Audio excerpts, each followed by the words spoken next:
How's that for Kung Fu fighting you chicken shit?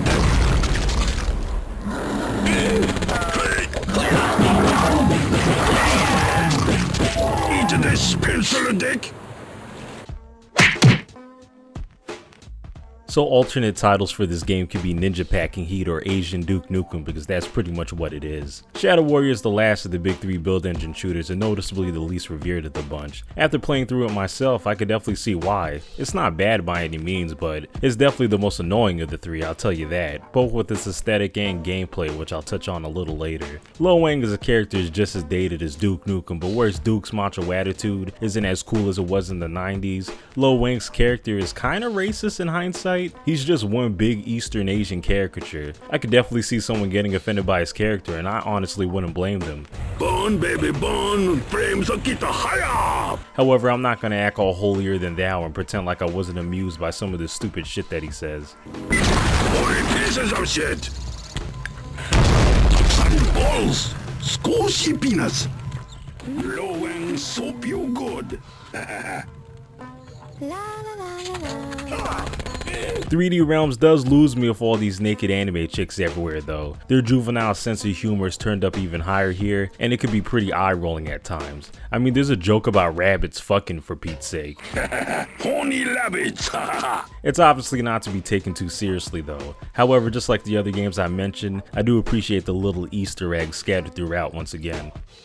She's rated her last doom. So visually, this game isn't shit to look at these days, but for its time, I would say it was pretty solid. Definitely more interesting than Duke Nukem, since you actually got levels here that aren't just a gray ass city. Unlike the other main dudes in the other build engine games, Lo Wang travels all around the world in this one, so you got levels of all types ranging from forests to rooftops to beaches and shit. Obviously this is nothing special to games as a whole, but in comparison to the other build shooters, it made for an interesting campaign since you didn't really know what type of level you're going to be dumped into next. There's also the fact that this game combines some 3D stuff with its 2D sprites, which is technically impressive since they were still working with the build engine. Blood still takes the cake for me in terms of visuals though. Yes, I'm a geek for that B-movie horror aesthetic. I don't know what the hell they got going on with the enemies here though. I would have preferred some type of thematic consistency. You fight everything from mutants to goddamn explosive sumo wrestlers. It makes no sense, but I guess Zilla's just got it like that. The music's definitely not what I expected though. Instead of rock music or something Chinese sounding, there's a lot of light ambient music or no music at all.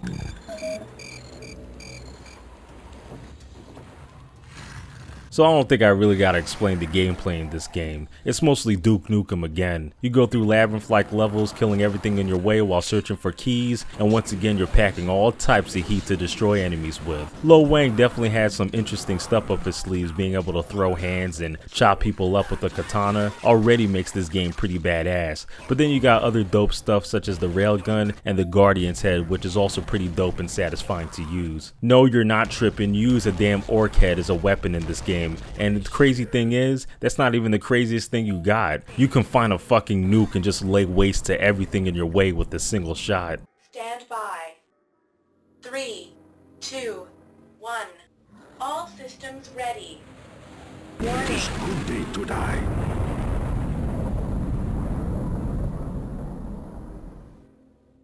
Suffice to say, the gunplay in this game is pretty damn solid. However, in the beginning of the vid, I said that this game was more annoying than the other build engine shooters, and one of the reasons I said this is because the enemies in this game are pretty damn annoying to fight. A lot of them have one-shot kill moves that they could bust out at any time, which is more frustrating to deal with than anything. Yeah, I know, get good and all that shit, but a lot of these your average player can't see coming, especially since just like Blood, enemies are put into places where they can kill you before you even know what's happening. A lot more cheap deaths this time around. One of the most egregious ones I remember is in this level where you open this closet and Rise, motherfucker. Also, I don't know what the hell is going on with the grenade launcher in this game, but the blast radius is way too large. I swear you can shoot a shell across the room and still somehow get hit by it. The other reason is that the levels in this game are convoluted as shit for no reason. Make no mistake about it, you're gonna get lost in this game your first time through it because this game never makes it clear where the hell you gotta go next. Secret places and required progression are a lot more blurred this time around, and I really don't like it. The whole pacing of the game is ruined when you start searching for cracks in the wall and humping possible doors just to progress. An example of this bullshit is this level where you repair this car that can shoot explosives. The car is aimed at this gate, and earlier in the game it was shown that explosives can blow down gates. So you would think that the way forward is to blow down this one with the car. Nope. You go all the way to this corner over here and blow up this barely visible crack in the wall in order to proceed. This type of shit isn't just a one-time occurrence either. Duke Nukem had the same problem, but it's even worse here since the levels are more complex with rooms over rooms, climbable ladders, and vehicles. There's also the fact that the keys you gotta find are put in the most inconspicuous places, almost like the developers want you to pull up a walkthrough, or in the case of back then, a strategy guide. This also translates to the puzzles in this game, where I swear you just fuck around with switches until something activates. Also, whoever designed the city levels with all these mines everywhere needs to be slapped at the cactus, because not only do these things kill you instantly if you activate them, but they're invisible, so it's not like you can look out for them and avoid them properly. As soon as you hear that beep, you might as well already be dead. Suffice to say, I didn't really care for the level design of this game, and it's the main reason why I like this game the least out of the big 3 build engine shooters. I guess the only question left to answer is what version of this game you should play if you're even interested. Luckily, this is easy to answer this time around since there's not a million versions of this game like Duke Nukem and a bunch of fan-made ports like Blood.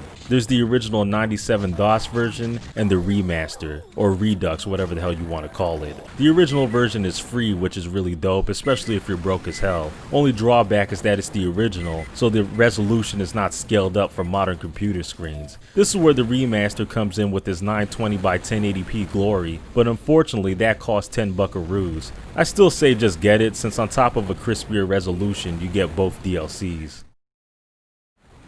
So yeah, that's Shadow Warrior, the original from '97. A game I'm pretty damn mixed on if I'm going to be honest.